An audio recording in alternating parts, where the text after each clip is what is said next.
Bonjour tout le monde. Comme vous savez, tous les jours sur ma page Facebook, je viens prendre un temps juste pour encourager, tout simplement témoigner de la grâce que nous avons en Jésus-Christ. Vous me voyez avec mon instrument de musique. Je ne suis pas un musicien hors pair, mais j'aime la musique. J'aime prendre le temps pour louer Jésus.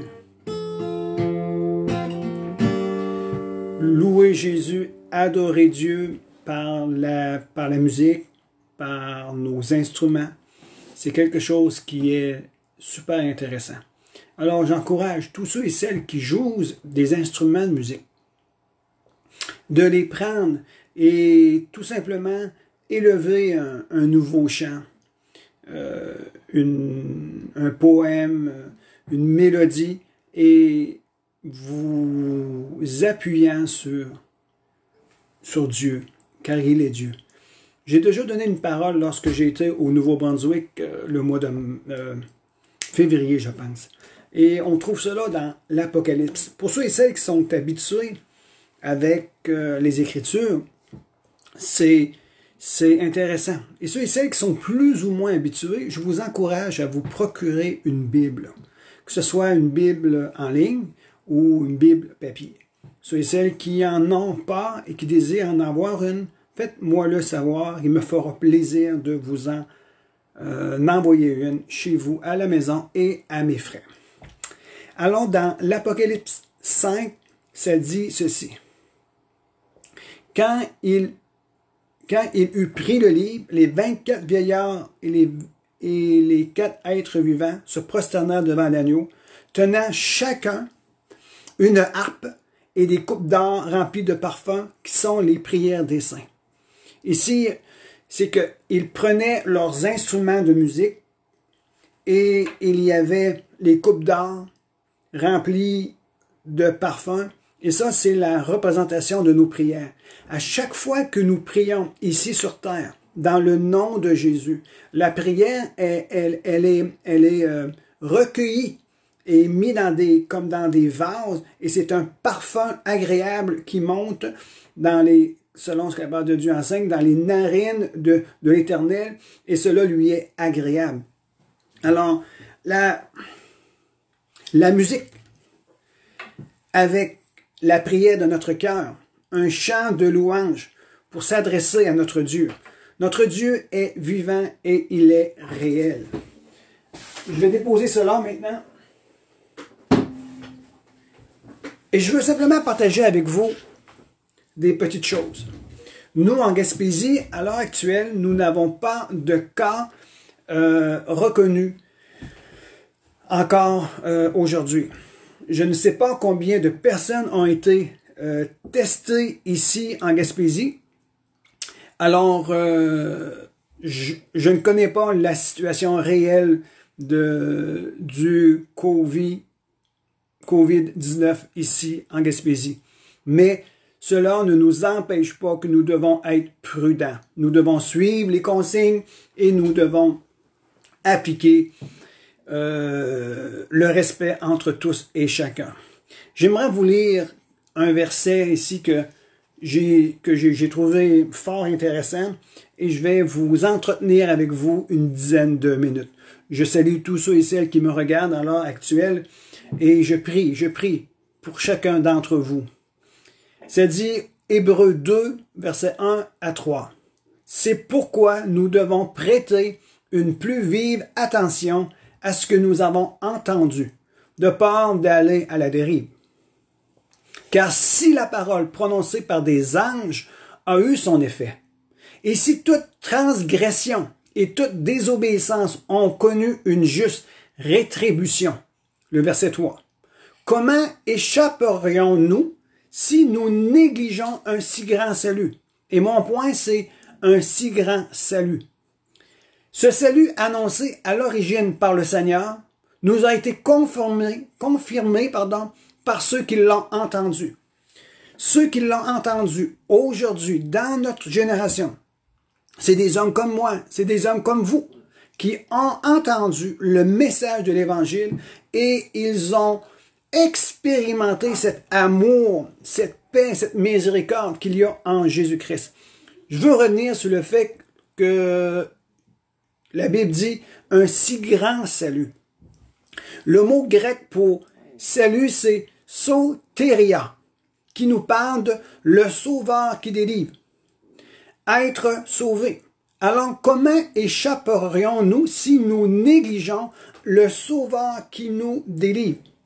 Je vous ai parlé il y a quelques jours passés, d'après le psaume 91, celui qui demeure sous l'abri du Très-Haut repose à l'ombre du Tout-Puissant.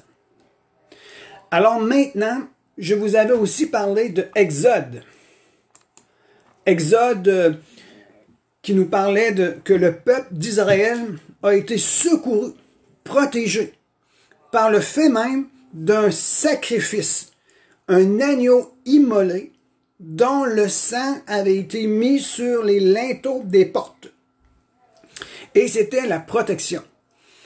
Et nous voyons que ce que la parole de Dieu nous enseigne, que cet agneau qui a été immolé en Exode 12, sous l'Ancienne Alliance, il y a plusieurs siècles passés, préfigurait où était l'ombre des choses à venir, que quelqu'un un jour viendra mourir pour l'humanité afin d'apporter le salut.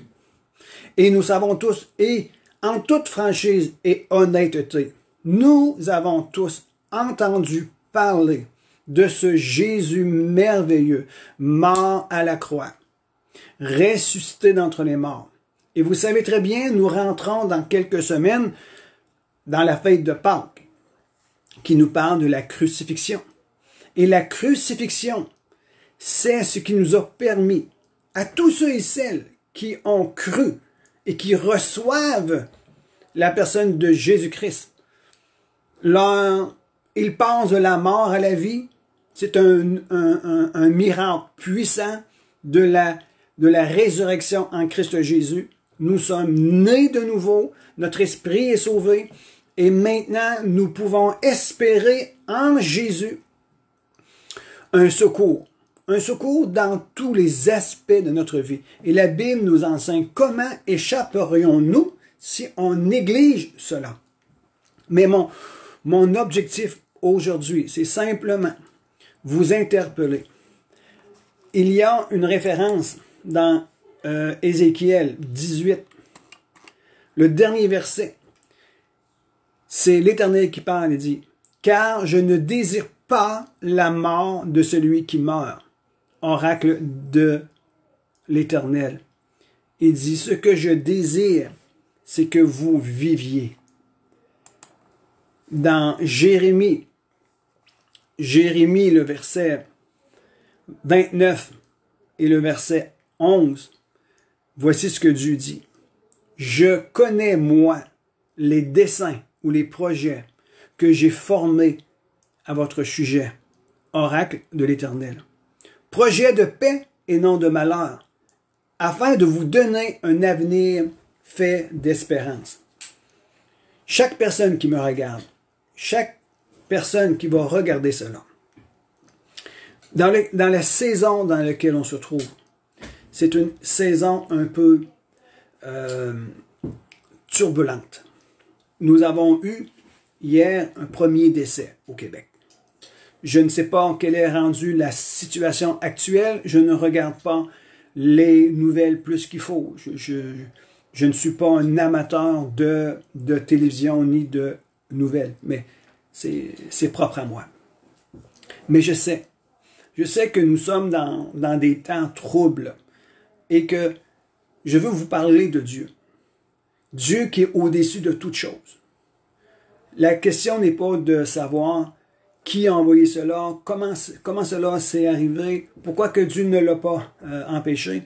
Et là est un autre débat. Vous savez tous très bien que dans le cœur de l'homme, il y a de la méchanceté, il y a de la rébellion, et que nous sommes dans des conflits perpétuels. Nous sommes dans des guerres. Mais Dieu est au-dessus de cela. Et il ne veut pas que vous mourrez. Il ne veut pas que vous subissez des troubles et des difficultés.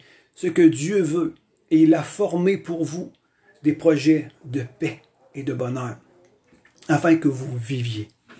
Et je sais qu'à l'heure actuelle, une des choses que nous devons faire, c'est de lever les yeux vers le ciel et demander grâce.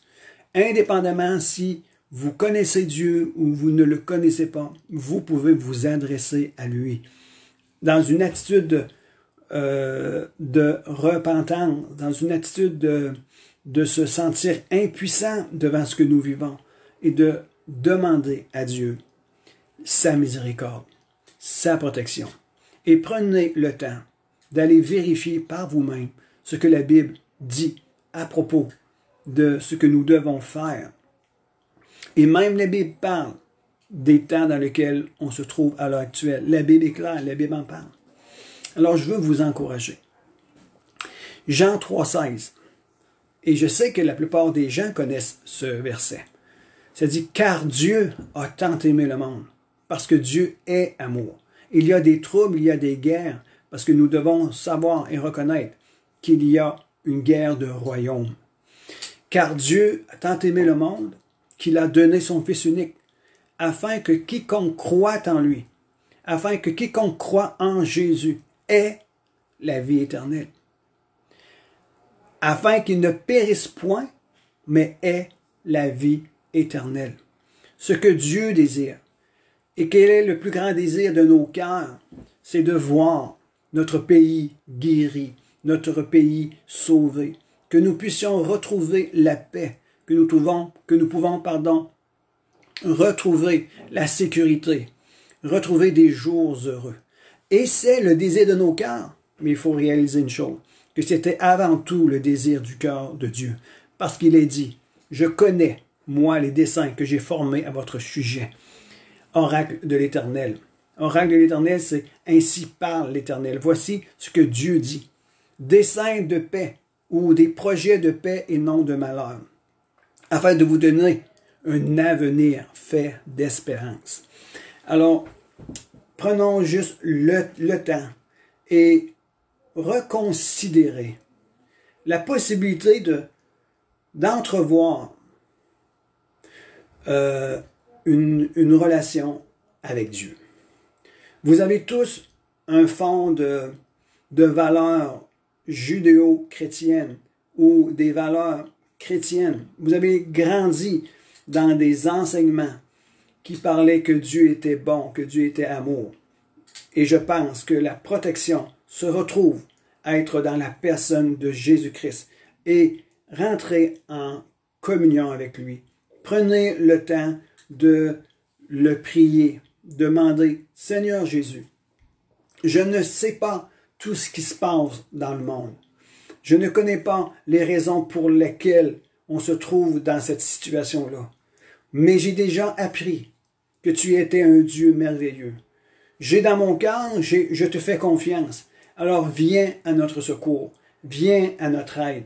Que la présence de ton esprit vienne éclairer nos cœurs.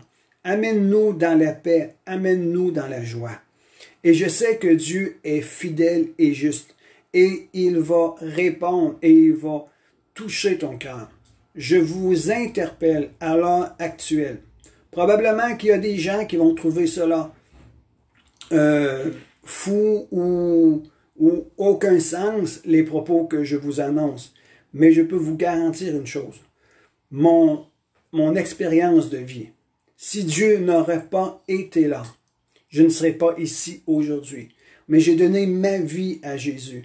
Et j'ai désiré de tout mon cœur le connaître comme un sauveur personnel. Malgré les jugements et les propos qui peuvent venir contre moi, malgré les jugements et les propos qui peuvent venir contre vous, si vous vous tournez vers Dieu et vous lui demandez de l'aide, que vous lui demandez qu'il y ait un changement radical, il écoutera vos cœurs. La Bible nous le dit. Je ne désire pas que le méchant meure, mais je veux qu'il se répande et qu'il vive. C'est le désir du cœur de Dieu. Alors, en conclusion, Nous sommes dans un temps où ce que nous avons besoin de reconsidérer nos valeurs, nos priorités et de regarder à Dieu. Alors, vous avez le libre accès. Ceux qui ont besoin d'avoir une Bible, je vous en ferai part gratuitement. Ceux et celles qui ont besoin de discuter, de parler, vous pouvez nous contacter en toute confidentialité et nous serions là. Nous prions pour vous tous. Nous prions pour la Gaspésie, les îles et le nord du Nouveau-Brunswick. Nous sommes concernés pour vous tous, pour vos familles, et que la présence de Dieu remplit vos cœurs et vous protège. Que le sang merveilleux qui a été versé un jour à la croix de Golgotha, par la personne de Jésus-Christ, vient vous protéger, vient vous guérir et vient vous interpeller. Que Dieu soit avec vous, que vos familles soient protégées dans le nom de Jésus. Et à bientôt.